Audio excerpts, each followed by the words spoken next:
Welcome back to my very Mexican kitchen here in Switzerland. Today I'm going to teach you how to make a tomatillo sauce, which in Spanish is called salsa de uña. In English, the translation would be nail sauce. The reason it's called that is because in the past, let's say our grandmothers, great-grandmothers, they didn't use blenders or food processors or even mortars. This particular sauce, which is a snacking sauce, it's not our liquidy sauce, they would use it by pinching it with the fingers. So I guess that's the reason the nails, like they would pinch all the ingredients until you had a really chunky salsa or sauce. So that's the interesting part of the name. I used to think this recipe was from all over Mexico, and I was doing some investigating, and it turns out that it's from my state, Jalisco, and maybe it's even a regional thing, I don't know, but it's mostly known in Jalisco. So I hope you guys enjoy this recipe. I'm not a big fan of salsa verde. I like this recipe more, so I often use it. Like, we make really huge quantities, we jar them, and if I'm gonna make green enchiladas, I use this sauce. If I'm gonna make chilaquiles, I use this sauce. Some sort of meat and salsa, I use this sauce. It's really practical, it's really delicious, and if you make big loads and jar them like I do, you guys are gonna have your life like really super easy with really super yummy meals. So let's get working. The ingredients we need for our salsa de uña or nail sauce are 1 kilogram of tomatillos, 2 tomatoes, 2 onions, 2 serrano peppers, 2 garlic cloves, the juice of 2 oranges, 2 teaspoons of salt.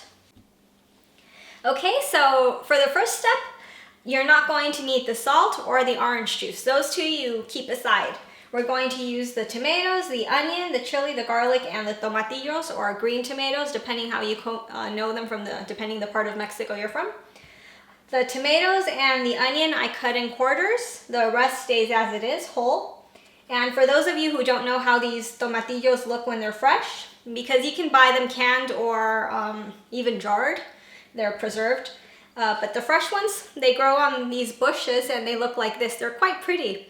And they're like little balloons or husks. And you have to peel the husk off, and the tomatillo underneath is quite sticky. So that's normal. It doesn't mean it's bad or you can't use it. You just have to wash off the stickiness. It won't come off completely, but a lot will come off. So this is what a fresh tomatillo looks like. And what we're gonna do with these vegetables is we're gonna char them. So we need a big pan and no oil at all. And I have an induction stove. So depending on the kind of stove you have is the heat and how things work. Not everything cooks the same way. So I've learned to be practical with the kind of stove I have. So in order for my veggies to char faster, I use this cool little gadget, which I honestly love. It's quite fun to use, which just like, and you char everything really fast. I love it. So that's the first part. We're gonna char all our ingredients that are here.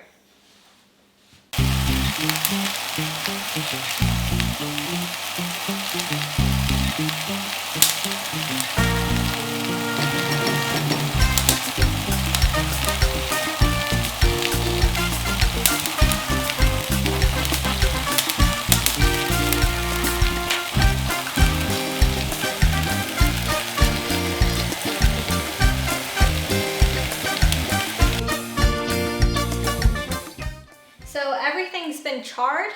The next step is putting everything either in your blender, in your food processor, in molcajete, and you could do it very old school and do it like your grandma or great grandma might have made it, pinching it like I mentioned.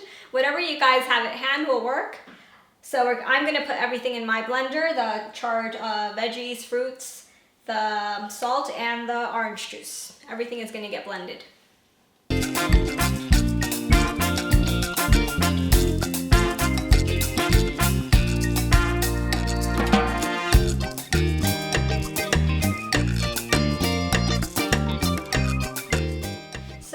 Our sauce has been all done. There's one last thing that I like to do that I find really yummy. I don't know if you can see how the pan looks, but you're gonna see it on your own pan. It's all full of all this burned in stuff that we charred in there. So this is like waste not. Let's use it, let's add flavor to our sauce. So what I'm going to do is I'm gonna pour the sauce into the pan. I'm just gonna give it a stir in there so that the flavors stick into my sauce. I want them to really stick in there. And it gives a lot of flavor, all that charred stuff that gets stuck on the pan. It's really, really, really yummy. So let's do that now.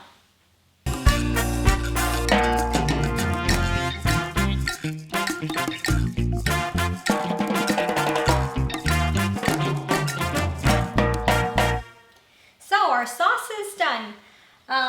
Like I mentioned, I think, in the beginning of the video, this type of sauce is supposed to be chunky. It's a snacking sauce, so you have it with tortilla chips, with normal chips, it's supposed to be to snack on. I use it, like I mentioned, in other dishes, so I make my version quite liquidy, but if you guys want it to snack on, just leave it more chunky. That's up to you guys, however you want it. It's finished, it's really good, it smells delicious, and that sweetness the orange juice gives it, it's really special, it's really yummy. So I hope you guys enjoy making this recipe. Don't forget to subscribe, and see you next time. Thank you for watching the video. I hope you enjoyed it. Please watch the other videos. Just click on the links, and don't forget to subscribe to my channel. Thank you.